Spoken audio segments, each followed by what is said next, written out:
I can't believe we reached the end already. I was just getting comfortable.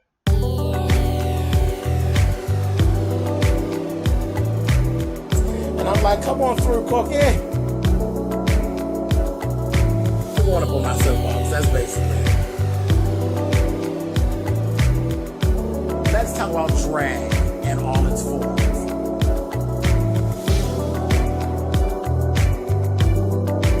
What, Cookie?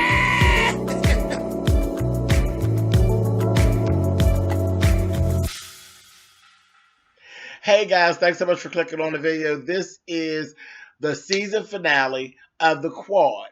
Like I said, I can't believe we're actually here already. But anyway, okay, so right out the gate, subconsciously, Eva is feeling dominant because she was laying there dreaming, baby, having this whole. First, it was a good dream. She was literally on the pole, climbing up on the pole. She was pole dancing at the strip club, and all the men that she deals with were around there, and they was looking at her, and they was feeling it.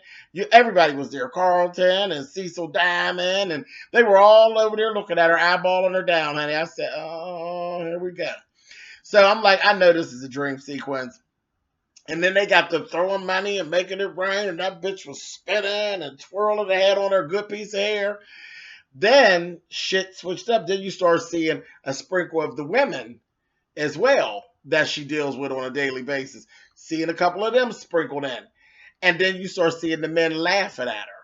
They're kikiing and ha-ha, and honey, they turn into a nightmare. And then she actually wakes up. And I'm like, oh, wow. So subconsciously, he done got up in her head. He done rented a space in her head, okay? It is what it is. You know, he fine, child. So, whatever. Anyway, so next we actually see Cecil Diamond and Noni end up having a conversation. She's bringing the little box that she practices on back to him. And she, her and her kiss up roll. And she's telling them, I was at the hospital when you were there. And he told her, I know you were there. Or whatever. So she's still kissing his ass. And she walks off. Terrence. There was this whole, they were down in the locker room and all of this. And you're starting to see the unraveling of Terrence and the respect that the other football players actually have for him. Because some people believe that he didn't do it. But some people believe that he did actually rape Sydney. And now there's other people coming out. And, there's some people that are for him and some people that are not. So you're starting to see the unravel, and him and this one guy actually started to get into it. I was like, to be expected. And I'm starting to believe more. Well, I always believed that he did it. I always felt as though he raped her. And it's just becoming more and more evident at this point to me. His attitude, he's unraveling. But anyway, so then we actually go over. Cedric is actually at his math class. We're actually getting to see what an actual scholar that Cedric really is. He like aced his math test, and there's a real pretty girl who's a classmate of his, and I couldn't get her name. He called her name a couple times, but it was a weird name like Beta Bummer, some shit. I couldn't get it, so I'm just call her the classmate. If any of y'all caught that name, I couldn't catch it all through the program. I kept trying to catch it. Write it down there in the comments. But anyway, because I think we're going to see more of her if the show comes back. Hopefully the show comes back. She ended up asking him, would he be interested in doing some mentoring down at a school for some younger children and doing math tutoring. So I think he kind of was a little sweet on her. So he said, okay, no problem, cool. Child gets down there, his ass is ghetto. Child, he runs into, there was these two little boys that got into it. One was saying the other one, because he was doing real well with the kids, like translating the math into layman's terms so they could understand it. And the kids were loving him. Then these two little bastards got into it. One that stole the other one's money, and he's like, why don't you just give him his money back? I ain't stole shit. He was a bad little motherfucker. I ain't stole shit. He said, what? You done did it. Give him his money. Empty your pockets and give him his money. So he did what you do to kids. Chai yanked him and got to shaking that little motherfucker. And the girl was like, "Are you crazy? Have you lost your fucking mind? You are not allowed to put your hands on these kids." So she got pissed, because again, now she's in jeopardy because she the one that brought him in, and now you over here roughing up the kids. Lord have mercy. So that whole thing happened, and that was that. And then later on, he ended up leaving. He ended up coming back, and he apologized to her later on in the episode. And she's like, "All right, apology accepted." And he like, "That's it?" She's like, yeah. The fuck out of here, you weirdo. So that was that. Okay, so let's go over to this banquet. There was this banquet that was for the football team. It was a banquet, dinner banquet, real nice. And during the banquet, right before they were going to do the prayer to eat, they had the coach get ready to get up and do the prayer so everybody could eat. The next thing you know, Terrence jumps up, attention whore. And can I say a few words? And he's like, of course. So he goes on, he said, "I really appreciate everybody's support. Just that the other game you has changed my life, blah, blah, blah, blah, blah, blah, blah, blah, blah." Of course, Eva was over there about to chew her motherfucking tongue off, okay? All at once, baby. As soon as he sat back down and they went to doing the prayer, in walks Sydney. And she has a t-shirt on. And there's a circle and a cross, and I did not consent. And she starts chanting, "I did not consent." And more girls just start coming in from the side doors, filling up the auditorium, and they were all chanting, "I did not consent." They had turned it into a whole demonstration. They ended up, Terrence ended up getting up and he ran out. Security removed the girls. Um, the coach was pissed. He was pissed, but he was looking, and you could see him looking. You could see his wheels turning a little bit, and I was like, "Oh wow!" So after that, that created a little bit of media back and forth. His lawyer versus Eva in the college, back and forth, back and forth. Um, I was like, "Oh boy, this is getting to be messy, really, really messy." So next, we see Taisha was at the coach's office, and she was coming out of there. And she works for newspapers, so naturally she's walking out of there. Terrence is walking to there, and he says, "What you doing in there?" She's gonna say, "Minding my business, mind your business." And she went on.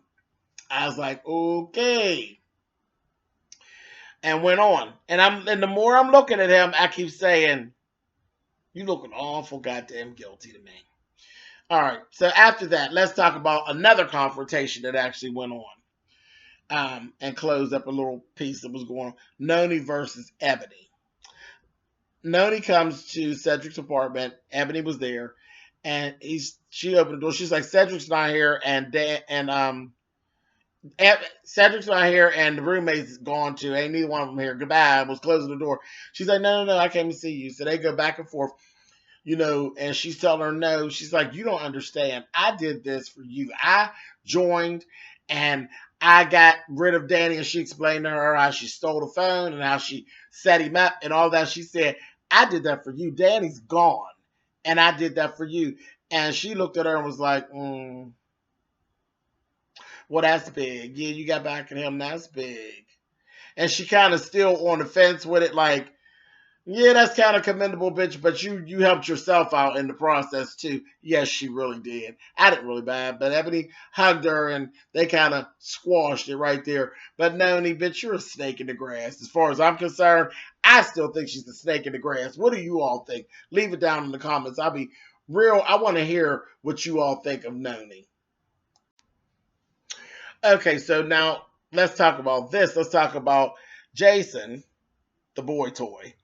And Eva, child, we see him smashing her ass from the back. Or, well, actually, he wasn't really smashing her from the back. She was really smashing him because she was letting his ass have it. She was fine. He was the one that was all out of breath. She was letting his ass have it, honey. He couldn't get his thoughts together. She tore his ass up. But she's still messing around with him. And he really wants it to be more than what it is. But we've known this from the beginning. And she's going on, and he's like, "You need to explain to me, like, when there's something going on, you can talk to me, this, that, the other." She's like, "Sure, I won't talk to your ass." or whatever. So they kind of went through that little thing, and then she's like, okay, so she basically told him a little something about. She said, okay, fine. She told him a little bit of something about Dominic, and the audit, and if he could bring the money in, bring the sponsors, but without it getting too messy. And he kind of just skipped over all of the shit that had anything to do with her job and the money and the problem to, you do realize he's just trying to get in your pants. Everybody knows about him. Everybody knows about him and his how he gets at all the women. He went right into that jealous rant. She's like, oh, okay, yeah, I can really talk to you. Get the fuck. She said, put your clothes on. It's time to go. She went on again. Your maturity level is not where I need you to be. He ends up looking in her phone while she going to the bathroom and sees that her the divorce decree has been signed on both sides. And he done got all happy. He comes back to her later in the program and asks her to marry him. And she's like, oh no, Jason, I don't think I even want to be married again. Like I'm just, she don't even realize how he knew that she got that her divorce is going through. But he's like, she didn't even go there. She's like, I don't think I ever actually want to get married again. I'm just not even there. Well, he flipped on over, baby, and snapped out and told her, you trying to play, you played me, this, that, and the other. She's like, what are you talking about? You don't know what you're saying. He gonna say, you don't know shit, but you're gonna know. And that was like the cliffhang for them. Now he done threatened her. And he stormed on out. I said, Lord, what is he getting ready to do? Because he was evil. You hear me? He was absolutely evil. All right, anyway. So that's that. Let's talk about Taisha Jr. and Bo John. Taisha was saying, they were basically telling him, we are a family to you now. You don't need your racist ass dad and all that. And he was like, hey, he's still family. He's my family. I still have respect for him. I still love my dad. I don't like everything he does. I love him, and he is family. And you cannot stand there and disrespect my dad to me. And she said, okay, I get it, but we are your family now. So know that. I said, child, get down to the loving, honey. Because Bo John liked Thais, child. Let's get down to that. But that's where they ended out. So I guess we'll explore that some more, because that's really going to tear his family up. How do you bring that black bitch home, honey? Especially with her old spicy mouth. I said, Lord have mercy. So here we go. 2 hot scenes at the end, honey. Cedric is sitting in the apartment with his little cute self, honey, and the door, somebody's at the door. He opens the door. It's the classmate, the little math classmate. And she comes in, and she's like, wanting to talk to him. And she's like, where's your roommate? He ain't here. He's gone for a while. He done left for a couple days, whatever. Child, next thing I know, honey, she tells him, is it wrong that I've been wanting to kiss you ever since we first talked about the test and stuff? He's like, well, no, that's not weird. This, that, thing, and the other. Next thing I know, honey, them two get the kissing and carrying on. And he lifts her up, sits her on the desk. And I think she's virgin. Because she says, you got to go slow and be gentle or whatever. He like, I got you, honey. And next thing you know, he was going down south of the border. I said, girl, that's how they get you, honey. That's how they get you. Honey, next thing we know, we see her head drop back. I said, there you go, girl. He got you, bitch. He got you. So that's that. So we're going to see more of her. I told y'all we was going to see more of her, didn't I? Okay, so anyway, so that was that. That was that hang right there, honey. And then the last thing, we're all out, everybody's on the campus, they're partying and doing whatever they're doing, just a regular day. And you hear what sound like a gunshot. You're like, what the hell is that? So Eva's looking, next thing you know, you get some, they come to Eva, she gets to hearing them, they run and you see SWAT or whatever, they run up in there. Somebody done shot themselves. They said somebody shot themselves and they were dead on arrival. It was a suicide. It was Terrence. Shot himself in the head. I told y'all his ass was guilty. And that happened after, because he ended up having a conversation. I skipped that, but he had a conversation with the coach. And the coach basically told him, at a point where I'm believing what is being said about you. Maybe it is that I didn't ask the right questions. This, that, thing, and the other. And then he got kind of smart trying to talk shit to the coach, telling the coach, I gave you one of the best seasons you have. You wouldn't complain. And then I said, oh, no, you did. He told him, you clean out your fucking locker, get out of my office before I catch a case. I'm going to beat your fucking ass. He got daughters too. And after that, the next time we see Terrence, baby, he was laying on the steps with his head in smithereens, honey, because he did it. And he's a punk. You did it and didn't even stand up to what it is you did. Fucking mess. Anyway, so that's kind of how we ended out. I hope this show comes back. I really enjoyed it. I did. Tell me what you guys think. Did you guys enjoy the quad? I know I did. I mean, all the way from the movie all the way through. So, I'm interested to see what you guys have to say. All right, later. Bye, guys.